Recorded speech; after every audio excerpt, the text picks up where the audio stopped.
മറ്റൊരു വാർത്തയിലേക്ക്. പതിറ്റാണ്ടുകളുടെ കാത്തിരിപ്പിനൊടുവിൽ ഇടുക്കി കട്ടപ്പനയിലെ ഷോപ്പ് സൈറ്റുകൾക്ക് പട്ടയം ലഭിക്കും എന്ന പ്രതീക്ഷയിലാണ് ജനങ്ങൾ.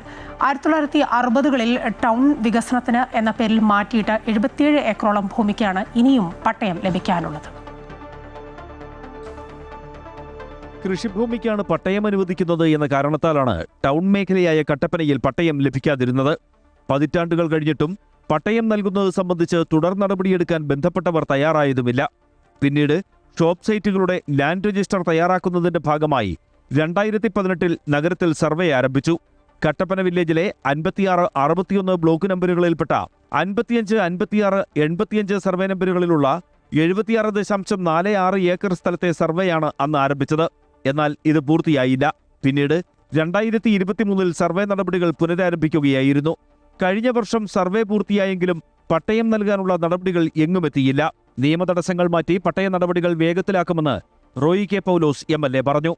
കട്ടപ്പന ഉൾപ്പെടുന്ന എല്ലാം CHR മേഖലയാണ്. CHR മേഖലയിൽ പട്ടയമേ കൊടുക്കാൻ പാടില്ല എന്ന് പറഞ്ഞുകൊണ്ടൊരു സുപ്രീം കോടതി ഉത്തരവ് നിൽക്കുമ്പോൾ ഗവൺമെൻറ് വേറൊരു ഉത്തരവ് ഇറക്കിയിട്ട് വല്ല കാര്യമുണ്ടോ? ഷോപ്പ് സൈറ്റിൻ്റെ പരിധി നിശ്ചയിക്കാണ്ട് തന്നെ കൊടുക്കാമെന്ന് പറഞ്ഞാൽ ഇതിൻ്റെ എന്ത് യുക്തിയാണുള്ളത്?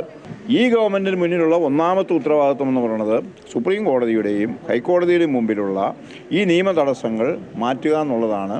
UDFൻ്റെ ഒന്നാമത്തെ ഉത്തരവാദിത്വം അതാണ്. കഴിഞ്ഞ LDF സർക്കാരിന്റെ അവസാന കാലത്ത് 6 മാസത്തിനുള്ളിൽ കട്ടപ്പനയിൽ ഷോപ്പ് സൈറ്റുകൾക്ക് പട്ടയം നൽകുമെന്ന് പ്രഖ്യാപിച്ചിരുന്നു. എന്നാൽ ഇത് സംബന്ധിച്ച ഉത്തരവ് പുറത്തിറങ്ങിയില്ല. നിർമ്മാണ നിരോധനം നീക്കുകയും ഷോപ്പ് സൈറ്റിന് പട്ടയം ലഭ്യമാക്കുകയും ചെയ്താൽ ഇടുക്കിയുടെ വാണിജ്യ കേന്ദ്രമായ കട്ടപ്പനയ്ക്ക് അത് വലിയ വികസന മുന്നേറ്റമുണ്ടാക്കും. അതിനാൽ പുതിയ സർക്കാരിൽ പ്രതീക്ഷയർപ്പിക്കുകയാണ് ജനങ്ങൾ. അമൃത ന്യൂസ്, ഇടുക്കി.